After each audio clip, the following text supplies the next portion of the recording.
oscura, hay un mundo de la infancia que se va oscureciendo, que se va, digamos, volviendo cada vez más difícil de precisar, menos nítido, pero que está, digamos, dando vueltas en nosotros de una manera profunda y que es parte fundamental de lo que somos, de lo que no somos, de nuestras frustraciones, de las tendencias que tenemos, de las maneras como vemos el mundo, de los seres que nos atraen, de las vocaciones que tenemos. Entonces, García Márquez, digamos, frente a esa adversidad en principio, una adversidad emotiva, una adversidad de condiciones para realizarse como ser humano, digamos, no se detiene. Y él viene de esa entraña plebeya, de esa entraña mestiza, que somos la mayoría de los colombianos.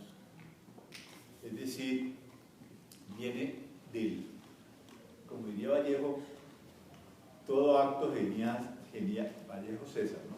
Todo acto o voz genial viene del pueblo y va hacia él. Es decir, lo verdaderamente valioso que hay en Colombia es aquello que viene de ese rumor popular, de esa entraña popular. No nos equivoquemos. Y García Márquez es parte de eso. Es decir, si es el hombre o el personaje de mayor influencia, más reconocido en la historia colombiana, después de Simón Bolívar y Nariño en su época, es precisamente por esas características que pienso yo que implican una gran ruptura frente a las élites, frente al modelo de país, frente a la manera, al modo como la historia misma había sido presentada, como la literatura misma había dado cuenta de la realidad colombiana. Es decir, García Márquez implica una ruptura muy fuerte que coloca, que evidencia, digamos, la medianía, la mediocridad de las élites colombianas. Y en ese sentido,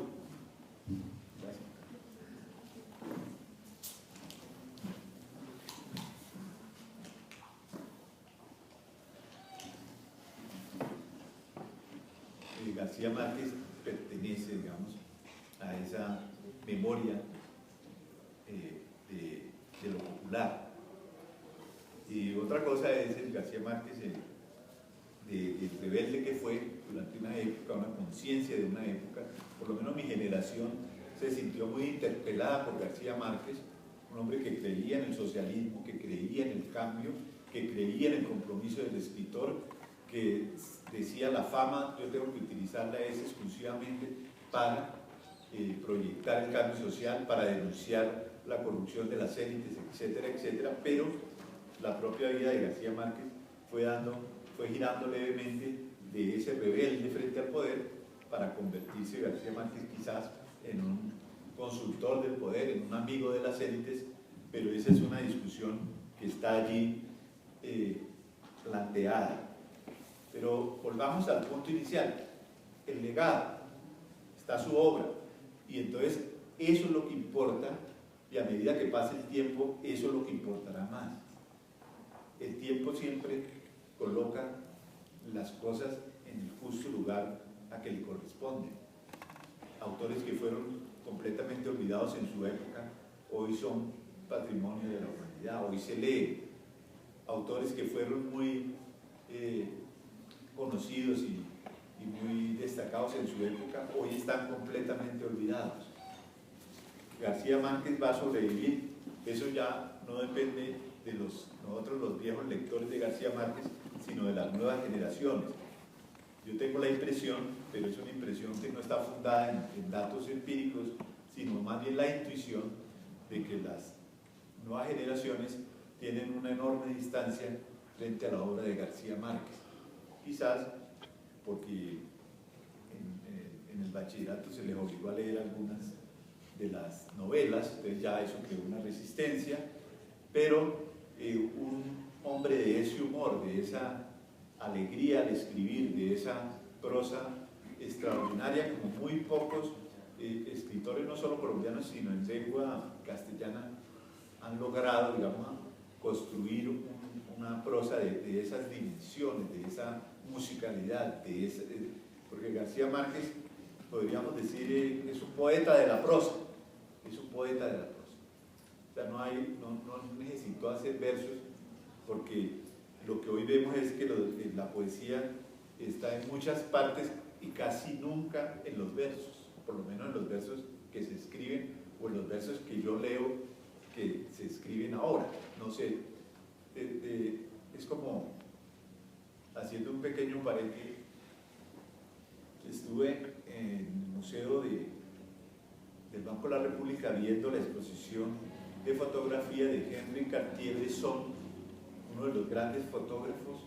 del siglo XX. Y todo el mundo tiene un iPhone, tiene un smartphone, bueno, todo el mundo saca fotografías, pero cuando uno ve a Henri Cartier-Bresson, casi ninguno saca una buena fotografía. Casi, digamos, tiene una herramienta para tomar fotografía, pero una buena fotografía es como un buen poema, es una cosa excepcional, es decir, se necesitan muchas cosas, y casi que tomar la fotografía antes de obturar la cámara, y así con muchas otras. Entonces, no, vuelvo a insistir, no, la primera impresión que uno tiene desde el cuento La tercera resignación, que se están cumpliendo 70 años precisamente, que fue el primer cuento que escribió García Márquez en el año 47, hasta sus últimos trabajos, es decir, Memoria de disputas tristes y otros trabajos finales. Ese sello de García Márquez en el talento de la escritura, en el manejo del lenguaje, lo conservó. Es decir, el oficio de escritor siempre lo tuvo. Pero la tesis que yo sostengo aquí es que hay un momento de apoteosis, que es 100 años de soledad, y que después de 100 años de soledad, digamos, García Márquez empieza levemente a trastabillear, ¿sí? Empieza a ascender por los escalones de la gloria, pero empieza a descender desde la perspectiva literaria. Es decir, esa es como la paradoja de García Márquez, pero no es un asunto, yo lo veo más desde la perspectiva de qué es lo que tiene el escritor en su interior, qué es lo que vuelca en esas páginas, y cuando García Márquez agota, digamos, a mi juicio, esos materiales de la infancia, con la apoteosis y la muerte de Macondo, con la creación, la apoteosis y muerte de Macondo, cuando, digamos, ese ciclo de Macondo se cierra, él mismo lo decía en alguna entrevista de la época, que era como cuando él terminó de ponerle la última frase, la ciudad de los espejismos, de las estirpes condenadas, sintió como si se le hubieran muerto todos los amigos, digamos, como una especie de funeral colectivo, digamos, dijo, me quedé yo completamente solo en este mundo. Y después, entonces ya tiene una idea en la cabeza, que es la de El otoño del patriarca, de hacer una alegoría del poder en América Latina principalmente, y toma como ejemplo fundamental Juan Vicente Gómez en Venezuela, y por supuesto ahí vuelca un poco toda su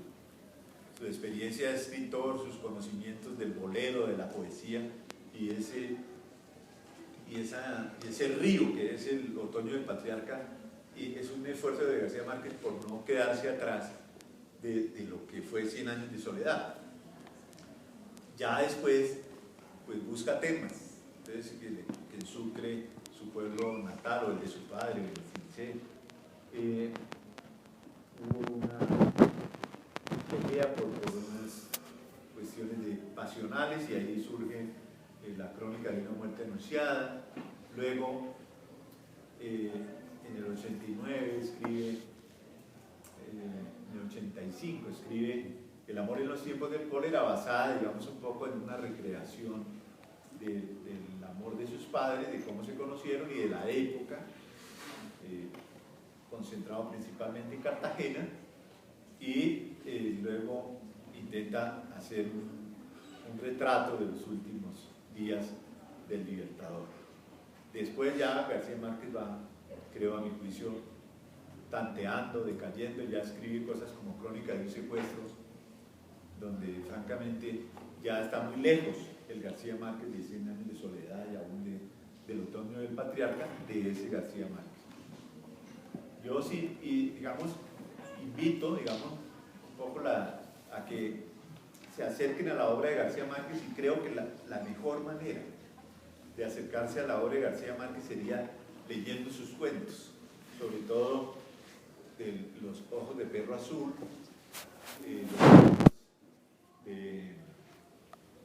de los funerales de la mamá grande, que son, digamos, todo el conjunto de cuentos anteriores a 100 años de soledad, porque se da un elemento interesante, y es que desde la perspectiva, desde el tiempo literario, todas las historias anteriores a 100 años de soledad son posteriores, digamos, al fin de Macondo, a la decadencia de Macondo. Si ustedes ven esos cuentos como La siesta del martes, o En este pueblo no hay ladrones, o Isabel viendo llover en Macondo, van a entender eso. Pero ya desde en 100 años de soledad concurren como todos los fantasmas, todos los personajes, todas las historias están condensadas en ese agujero negro que es 100 años de soledad. Y ustedes van a ver al coronel, van a ver los personajes de los Jarasca, van a ver personajes de los cuentos, todos allí de alguna manera tienen un sitio en la novela de 100 años de soledad. 100 años de soledad es un tren, digamos, con muchos vagones, andando por los filos de una montaña frente a abismos enormes, y la novela se mueve por todas esas curvas, por todos esos abismos, con una maestría indudable, porque uno siente, digamos, cómo logra un autor sostener, digamos, tantos personajes, tantas anécdotas, tantas situaciones, tantos elementos, sin que eso se les caiga, ¿sí? Es tiene algo de magia, algo de sortilegio, algo de ser un tabú de los naipes que va moviendo las cartas sin que uno se dé cuenta, y por eso el asombro y la desmesura de la crítica. Autores como Reinaldo Arenas, el poeta cubano, decía, bueno, sí, yo me embriagué con esa lectura, quedé anonadado, quedé con una resaca como después de una gran fiesta con muchos vinos y con muchos licores y parranda, pero entonces, ¿qué pasa? ¿Qué hago? Que he admirado de ese arte. Entonces, cuando dice Reinaldo Arenas, es el momento de releer la novela. Entonces la relectura le permitió, ya sin ese asombro inicial, sin esa impresión tan fuerte que ha causado a muchos lectores, poder comprender, digamos, las dimensiones de 100 años de soledad. Sobre 100 años de soledad se ha dicho tanto que se podría decir muchas cosas más, porque mi hipótesis es que la desmesura de la novela engendró la desmesura de la crítica. ¿Qué no se ha dicho? Pues que es una especie de recreación del Génesis, que es una alegoría de la fundación de los pueblos de América Latina, que es un mito es un mito griego del tema del incesto. Bueno, y hay digamos, una cantidad de hipótesis, unas traídas de los cabellos, pero lo que uno no puede ahorrarse, digamos, y yo creo que es importante, como ir directamente al autor, ir directamente a la belleza de sus páginas, y dejarse, digamos, un poco sin consejos,